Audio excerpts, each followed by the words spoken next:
All right, we are back here, Rob Cesternino and Jenny Autumn, for some Claim to Fame postseason coverage. And look who we have here, the winner of Claim to Fame Season 2, the great Gabriel Cannon. Gabriel, how are you? I'm good. I'm blessed. I'm so happy to be here with you guys. I just want to thank y'all for all the coverage y'all did of the show because we couldn't talk or say nothing for those whole 10 weeks. And just to sit back and listen to you guys, and it's like, yes, you said what I wanted to say. Like a lot of those times, I just thank y'all.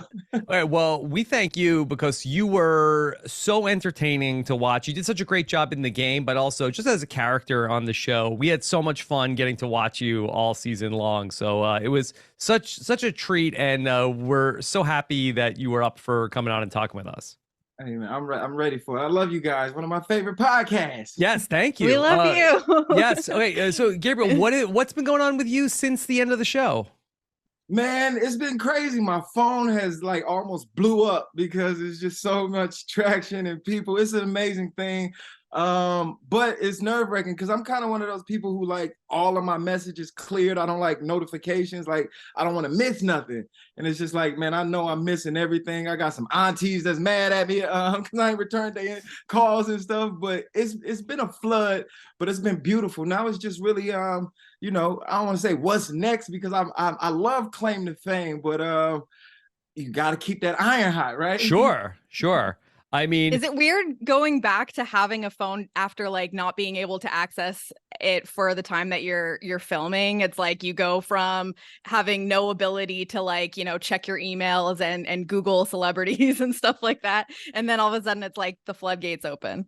Right. No, you kind of appreciate not having it. Like you kind of Yeah. realize what a distraction it really is. Like even being in that house, I was able to reflect on childhood memories and stuff because it's like you can only depend on your machine. You know what I'm saying? And you're able to dig into yourself and you're almost like, oh yeah, I forgot I knew that. So yeah, man, them phones and stuff is a big distraction. It was good to get them back because I got a lot of respect for I want to say the mental health side of things. Having panic. I had my real first panic attack, man, and just had a lot of respect for what that is, because you don't know until you go through it. So, the isolation and, the mhm. stress, it really it plays its toll on people. Did that happen to you during the show, or this is since you've filmed Claim to Fame? Man, when I first left the house to go in the hotel room because we had to be sequestered like even before the show. They came, checked our stuff, make sure we didn't have electronics, but just when they took everything from me and you can't get on your phone, the walls start closing in then, and it's Hmm. like, you look at this journey like you don't know what's ahead of you. You don't know if you're going home first or you want to win, but this journey ahead of you that you really just by yourself. You're gonna be with a bunch of people that you don't know, all playing this game. So I had a little real panic attack, to be honest. And because I work in the community with youth and didn't really have a reference point, for that myself, the mental health. And I gained a lot more respect in that aspect to just how your mind can play tricks on you. Hmm. I wonder if, because something that's unique about Claim to Fame as opposed to some other reality shows is that a big part of your success is hiding parts of yourself and not being like not showing your true self because you're literally there to, misdirect people and deceive on your true identity to a degree. So I have to think that that probably also adds to the isolation of it because you are connecting with people, but also trying to like hold back parts of yourself at the same time. No, absolutely. I had you used to see me reading my Bible, but I had a picture because I got kids. I had a picture of like two of my kids in the Bible.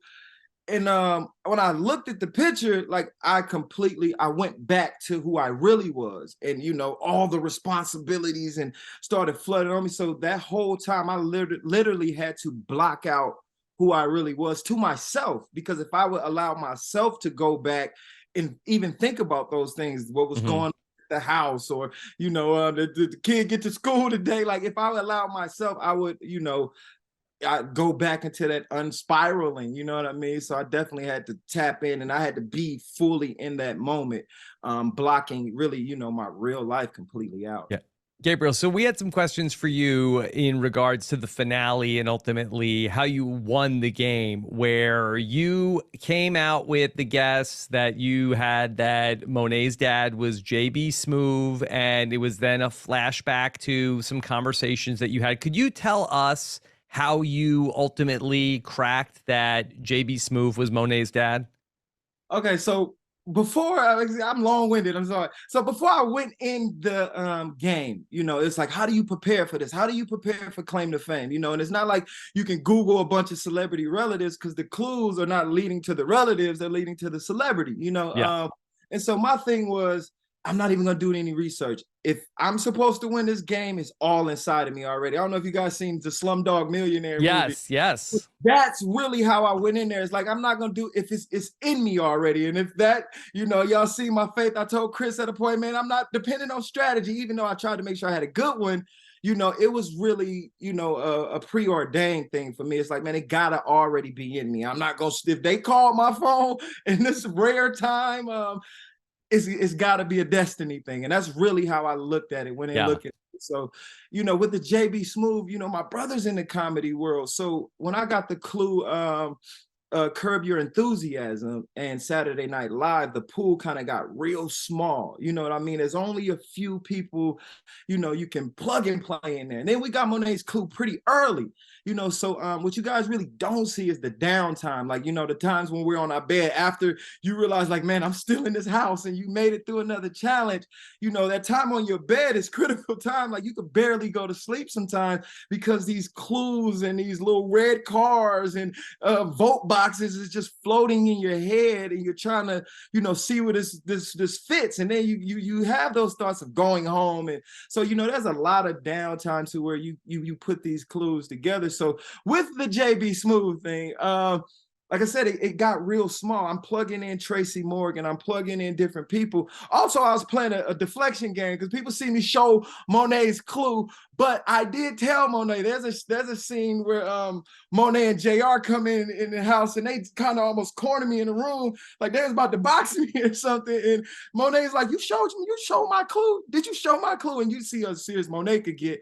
And I told her, like, yeah, I did, but I told her that I was trying to push towards the Tracy Morgan thing. And she's like, okay, yeah, run with that. So we kind of had deflections in the house, but it came from really just, okay, it's not Tracy Morgan. I tried to put Dave Chappelle in there, and it's like, okay, Dave Chappelle, I know he hosted Saturday Night Live, but he wasn't, a cast member or writer. So it was just through the whole season, seeing what was revealed. I know some of the challenge had different names on the stars, like, that you could cancel out. Okay, if that name is on the star, it can't be that person's relative.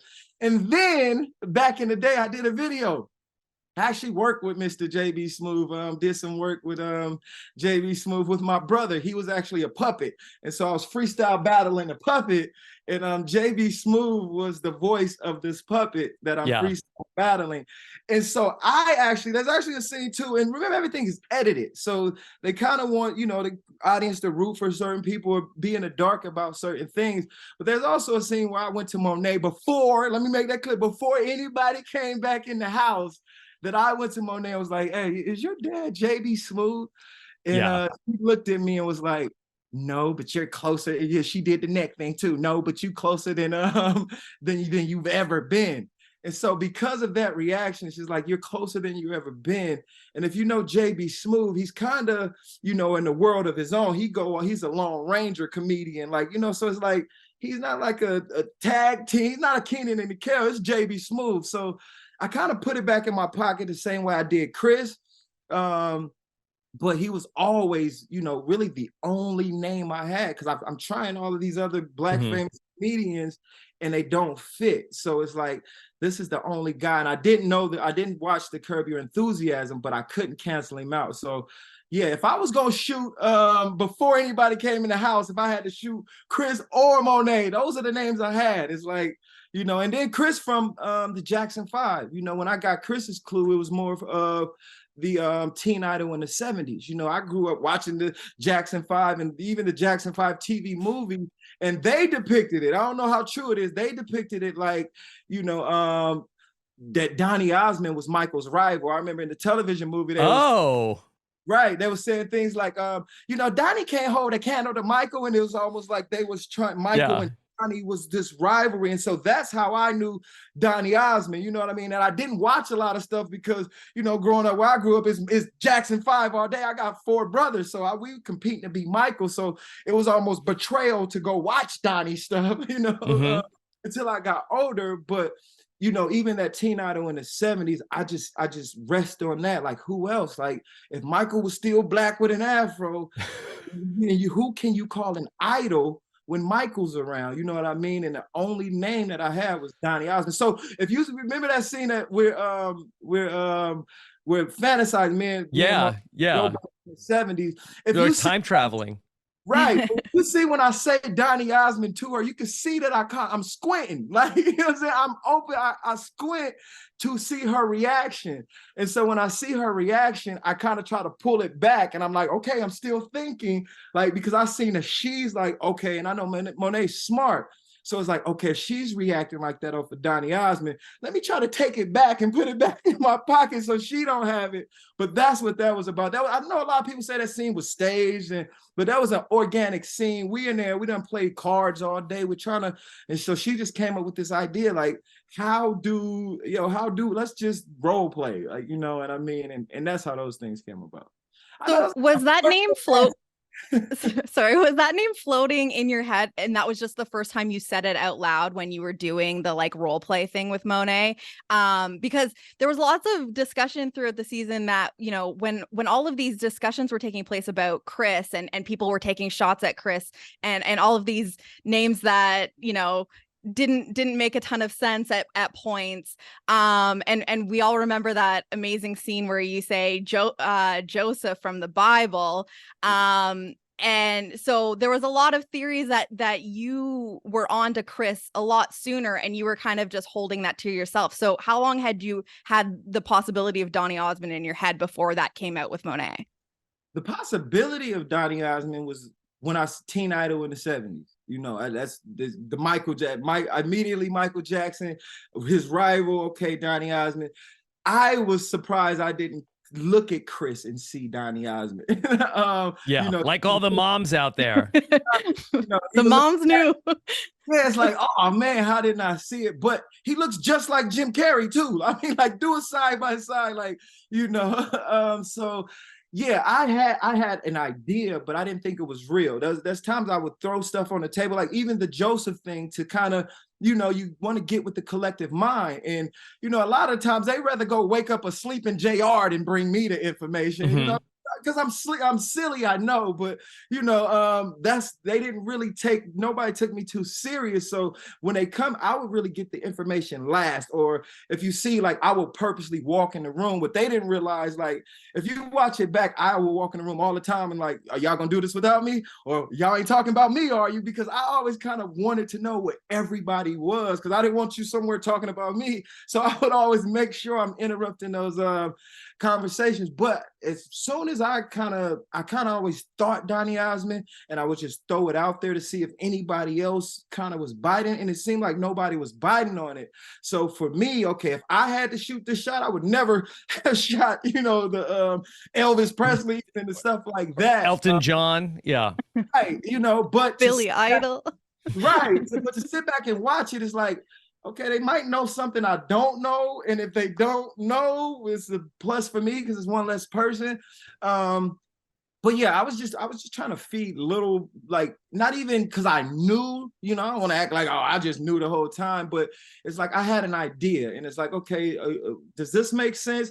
And a lot of people wasn't taking it serious, so I would have to kind of go back to myself and kind of juggle things. And then it was right after the argument with Chris, and it wasn't an argument, because I seen the whole time, like, you know, I see every time I would bring Chris a clue, and that was just his gameplay, and I, you know, nothing about his person, but he would take it back to the other side of the house. I seen somebody on you guys' show, it's a lot, called the house, the tale of two Americas or something like that. Yeah. And it was real, because I think, you know, even the reality shows, this is like a social experiment almost. Right. You know?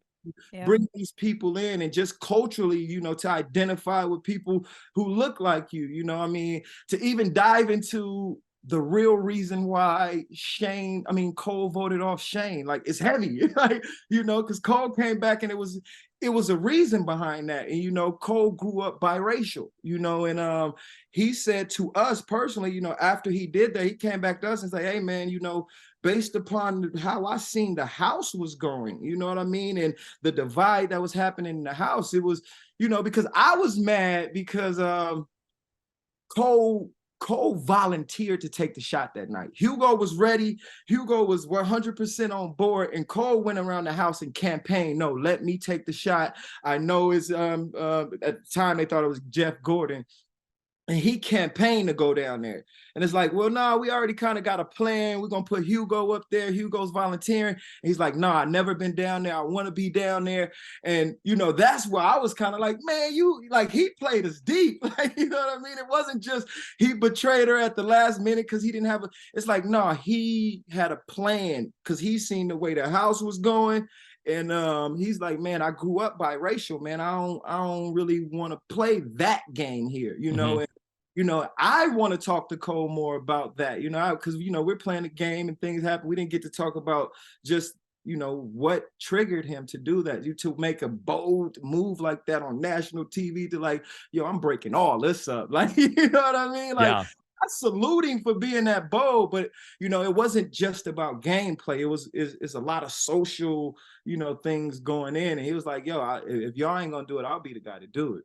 Yeah. Well, and if Cole hadn't done that, I think a lot, you know, like the next bit of the show goes differently because, you know, he's still good with Shane, and you know, we don't have Monet revealing what she knows about Cole, perhaps. So things could really have turned out differently if he wasn't trying to do that.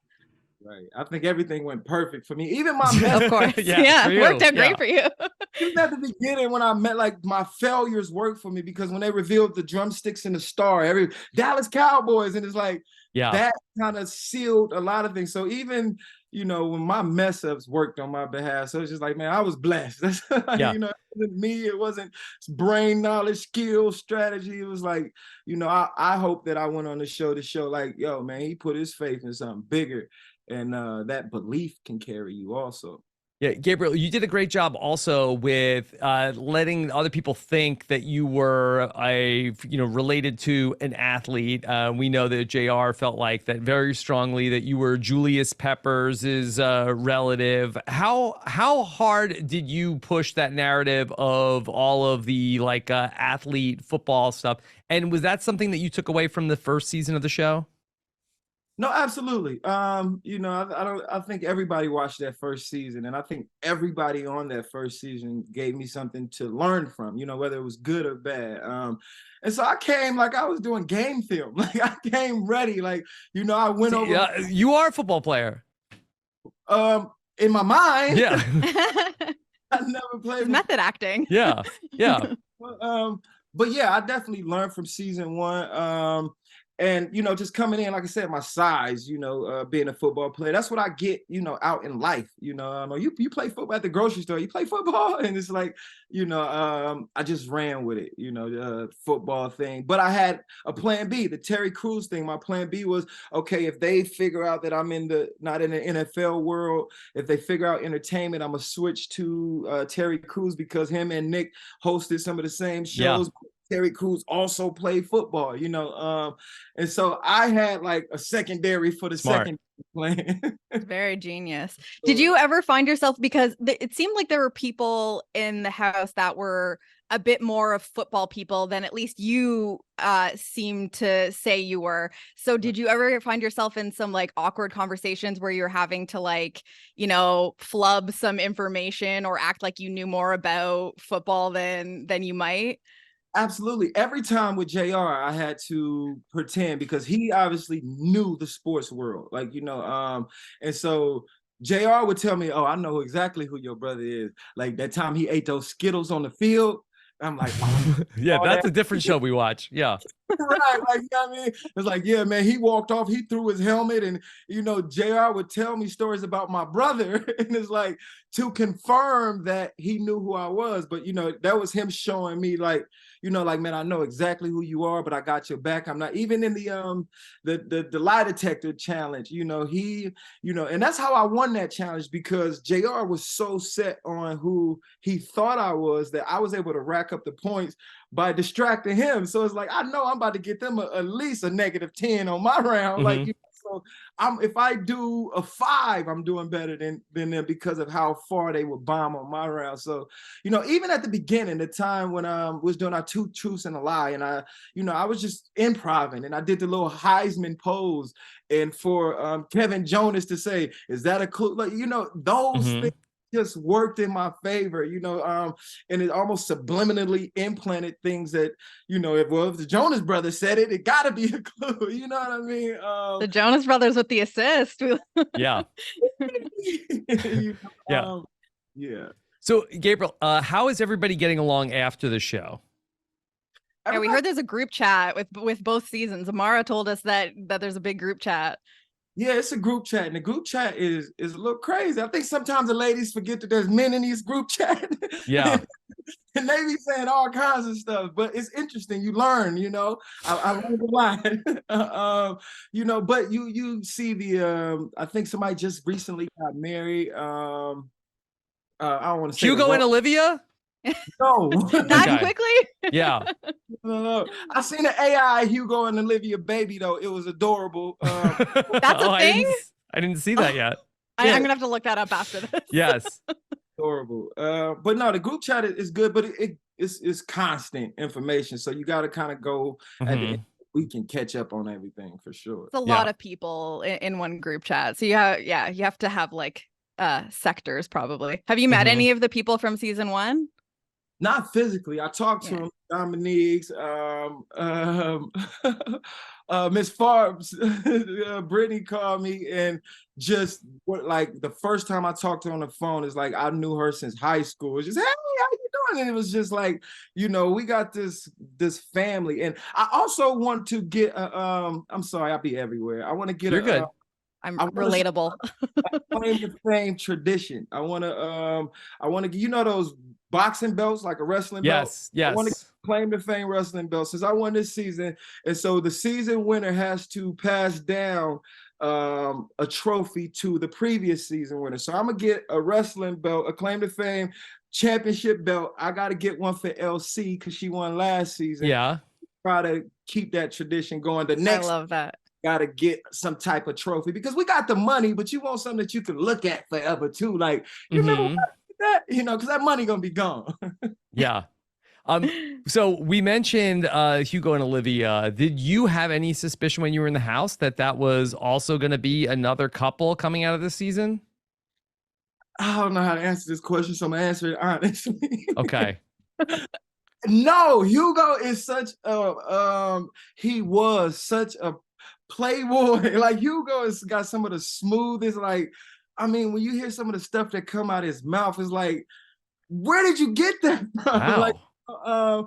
But I thought he was in another situation. And I guess when him and Olivia linked up, he was like, forget that. I'm on the new things. But Hugo has Riz and we just didn't know. The whole time, Hugo, we was telling you, because you could tell he was shooting his shot. Like, Hugo is not a guy not going to shoot his shot. Like, one of the most confident people I've ever met, So I've seen him shooting his shot for sure. And I'm not going to mention those things, but I seen it coming, but I didn't know they was just going to make it a thing. I love it. I want to see the real baby. Definitely be at the wedding hosting the after party. Everybody got such nice clues about their loved ones, but did you feel like that some of the clues that they gave about your brother were getting a little shady? I questioned some of the clues, but then I got clarity. Like, some of the quotations on like the kids with the dad to 11 kids. It's like, what you mean? What's the quotations for? That mean he ain't a real daddy? Then I kind of looked into it. It was like because it was at also known as category. So it was like also known as a dad to his kid. It's like, okay, that made sense. Harping on the babies. I was I knew coming in that, man, if they show a lot of babies, I'm gonna be in trouble. So what I did was, it's like, I know there's a lot of black male athletes who be pumping out babies too. I know my culture, man. Y'all, I know my culture. So I knew I could probably hide under that, because it's like, yeah, Deion Sanders them got a lot of kids too. So did you get some clarification after everything finished on what some of the clues meant? Because we've always said that it would be so great to have some sort of like after show where we go through like the clue wall, because we know that, apparently some of the clues are just red herrings and don't mean anything at all. But like, talking about the babies, and like there was like a doll on the wall, but like, could that have just been Dolly for Dolly Parton? And there were several celebrities that had connections to the Masked Singer. So I was curious, like, what were there clues that during the show you thought were for you, but maybe were connected to Jenny McCarthy perhaps, or, like, did you guys do like a debrief on the clues? No, we didn't. I kind of want the same thing you guys want, because Yeah. I was in it, so it's like I'll still be looking through my little journal, man, and just reminiscing sometimes. But I remember once we found out one, and they was taking the mics off of us. Some of the producers came, and the dozen eggs that was on the clue wall, like, I didn't know that was for me, and they was kind of telling us some of the things since the show was over. Like, yeah, that dozen cards of eggs was for you, and it's like, oh, for real? It made sense, but we thought it was like cage-free eggs. I never thought that clue was for me until, hindsight, So I would love to see what some of those things meant, and who they were for. Because I know some of them was complete distractions, like you said. But I would love to, man, just some type of post show, some type of, it's still in me, man. And it feels like, I feel like when I post about it, because I won, I be trying to be humble, like, all right, man, enough, stop bragging. Like, you know what I mean? So I don't be wanting to rub it in people's face or nothing, but I still, like, it was real, man. It's still so much to talk about. Like I said, even all the social stuff that happened, like, it's real conversations that could be had from what we've seen, to tell the two Americas, like you guys said. That's real. That Chris actually said the guy in the turban from Masked Singer, what's his name? And his dad was on the show and he didn't know the name. And it's like, for me, I was praying, God, hide me, so I count that to some of them prayers, like, God, just because I think I was hidden most of the time. I think a lot of that stuff was obvious. And I think a lot of my castmates, when they look back, it's probably like, oh my, how did I not see that? Like, so I think I was hidden, but to see if you're not paying attention to that stuff, I thought, like, I didn't think anybody in America wouldn't know who Nick Cannon is. And it's like, nah, Donny Osmond's son don't really know. And his dad was on the Masked Singer. Did that play any part in why you forged this relationship, this game relationship with Chris, where you felt like you guys kind of covered different areas of like pop culture, or just knowing certain things, like, or was it just a natural connection that kind of drew you guys to work together? It was definitely natural at first. Period. It was natural because me and Chris was roommates at first. And so the first night you get in the house, all of these emotions, you just met all of these other people, the cameras are rolling, and now it's you and this other guy in the room. I that first night learned that he had a wife, a kid, and, about this, as much as we could be ourselves, kind of just look to each other. And it's like, almost the gladiators before the gate comes up, you get to sit down and talk to someone. And it's like, I talked to this guy before the gates came up, before the game was really on. So we did always have that, hey man, as much as I can help you, you can help me. But then as the house, I don't want to say it got divided, but it was a little situation going on. Not on purpose. Like I said, Travis, I think it stemmed from Travis. Like, Travis came in there, he went after Shane. No one really knew. Like, I didn't know until after that, because she was the quiet one. And, it was like, yo, why you come at little mama like that? Like, you know what I mean? And it was like, she came to me and JR, and we kind of almost felt like big brothers almost, you look like a little cousin, so it's like, she comes to us like, I don't know why he pulled my clue. And so you almost going to protect her more, like, all right, as much as I can help you, I want to help you. And that's kind of where it started with the divide. Yeah. Yeah. Speaking of Travis, you know, it was very early on in the season that you had to make a guess, and you needed to guess his dad, Neil deGrasse Tyson. And that was something that you were seemingly having some problems with. How nervous were you about having to say that correctly? I was nervous about saying it correctly because I knew who he was, and I knew him from the wrong way because I would see him, and you know, he does a lot of like religious debates and stuff. So I love that guy. I actually wanted to debate him before I even went in the house, and I was nervous, but I seen how people was reacting to me asking the question. So you know, I kind of leaned into it a little bit, just to make them think that I don't know what Gabe up to, or just to play into the athlete, you know, jock role. But I definitely wanted to make sure. I definitely wanted to hear everybody say this name that I could. Just, you know, and I think somebody like Jane, if she would have, you know, took more value on the double check. You know, I know my dad would always tell me that before you leave the house, you got to double check that you double checked. And just a life thing that I had to do. So that was really just, I want to hear it come out of your mouth. I want to hear it come out of your mouth. If I'm going to go up there and say this, let me double check that I double checked. And, you know, because you can have it and know it and just forget and think it's Elvis Presley. And it's like, you know better, man. And it's like, but you just forgot to double check. You forgot to look at that clue. You forgot to ask one more time. So that's what that was. I was kind of just playing into it, but you know, I wanted to be sure and not really take anybody's just one word for it. Let me get a collective thought on this. That's scary. You're like up there for the first time. The cameras are on you. Like you can know something and then still misspeak. So having it reiterated in your head a lot of times, like that's the best thing you could probably do. And I think one of the scariest things for everybody was the haunting task of not just getting eliminated, that if you get eliminated, you have to go back to the hotel room with no electronics. And wait. Yeah, they literally took the television, from what I heard, you know, I went. Yeah. They literally took the TV cord, removed the television cord, like the clock cord was removed to where, you know, if you wanted to go, you know, I know a lot of people got claustrophobic, and a production person had to come and take you on a walk outside of the room, you know what I mean, to make sure you don't interact with people.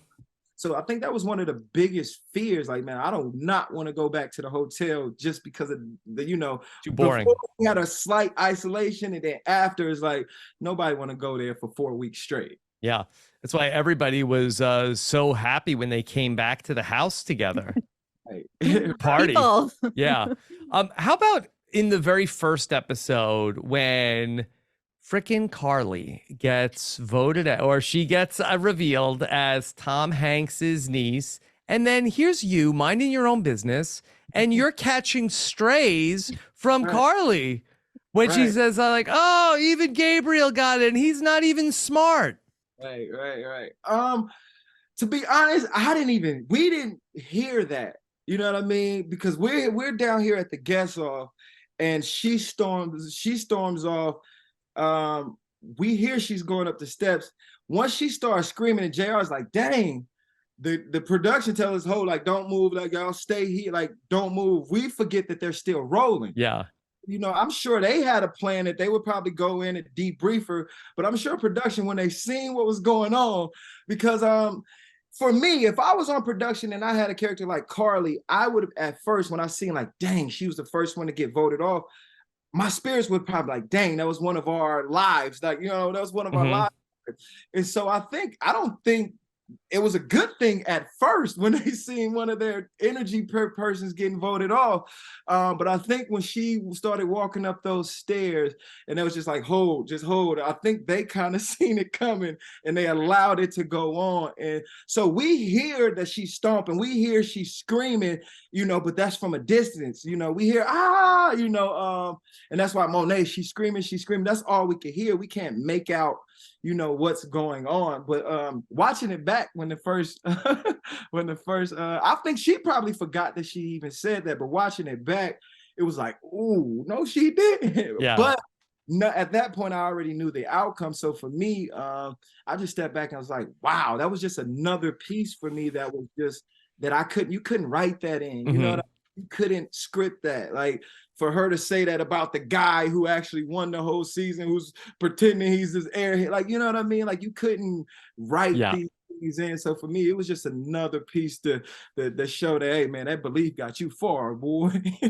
So how did you lean? Because, you know, it seems like you were aware that people had a perception of you, that you were like kind of just a funny guy that's like in every room, but maybe, you know, doesn't have the finger on the pulse of what's truly going on. But then you're also this challenge force, like you're winning all of these challenges. So like, how did you balance this like perception that people didn't feel threatened by you because of you leaning into the silliness and, you know, how personable and fun you are, but you're also out here dominating in all of these challenges?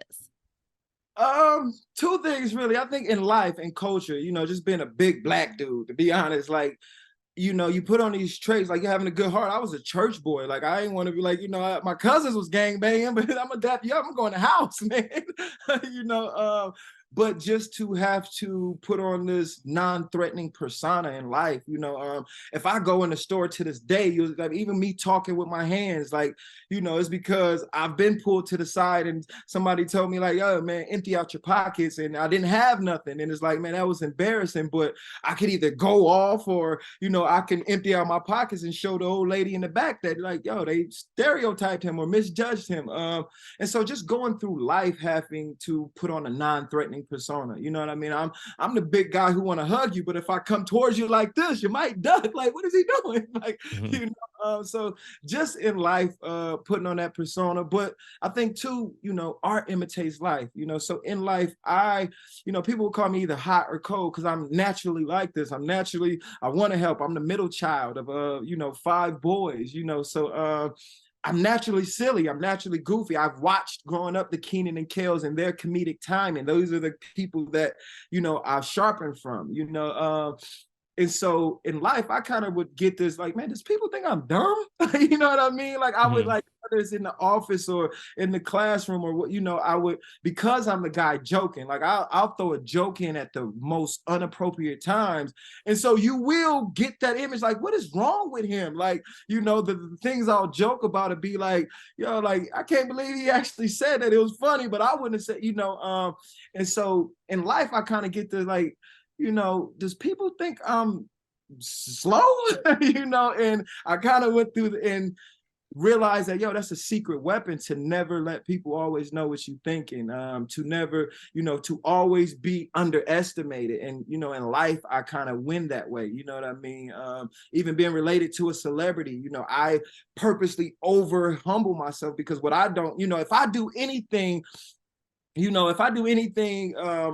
to say I disagree or I think I know better, people are, what you think because you Nick Cannon, brother, you know more than me. Like, you know what I mean? So there's already these triggers that I try to avoid in life because of just the position I'm in. You know, I don't want people to think I'm better than them just because, you know, I was related to somebody. So I was able to pay attention to that and almost dumb it down on purpose just so, you know, I don't want to say to fit in, but yeah.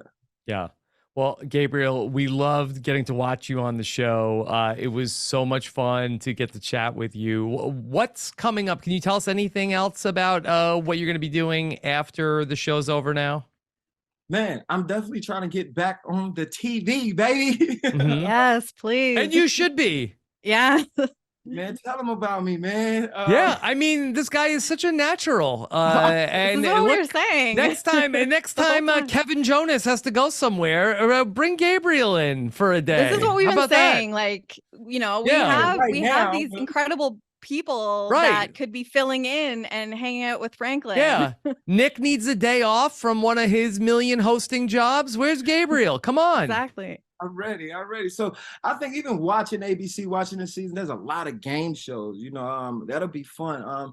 But even me being in the community, I think there's a wide open space to connect the community in Hollywood, you know, just like ABC came and shed light on us. I think there's a lot of hidden gems out there. So to be the guy, you know, like Nick was on America's Got Talent, discovery of, you know, those other hidden gems, you know, whether it's game shows, whether it's anything. I want, you know, this holiday season is coming up. I don't know if you guys remember the parades, remember the turkey parades, people be out there hosting those. I want to do some type of ABC in the community. You know what I mean? We go with the mayors, bring out some of the people from the Bachelorette and, you know, all these other ABCs, and let's host a parade or some type of turkey drive and feed the homeless together. And, you know what I mean? Whether it's Thanksgiving or whether it's Christmas time, I think that'll be dope. I think there's a writer's strike going on. And so, you know, not too much scripted content, but community give back. You don't need a script. Right. No. Yeah. Need parts for the people, man. Yeah. Okay. Well, Gabriel, where can people keep up with you online? Really Instagram, Gabriel Cannon Music. I got a lot of music coming up. I got a project I'm working on called Victory. I don't know where that came from, but so yeah, I got a project coming up. So Gabriel Cannon Music and just Gabriel Cannon on all platforms for sure. Okay, Gabriel, thank you for making some time to talk to us, and all the best outside the show, okay? Man, thank you guys so much. It was a pleasure watching y'all. If they don't know, now they know. We family forever, baby. Appreciate you. Yeah. All right, Gabriel, take care. Bye. Thank you.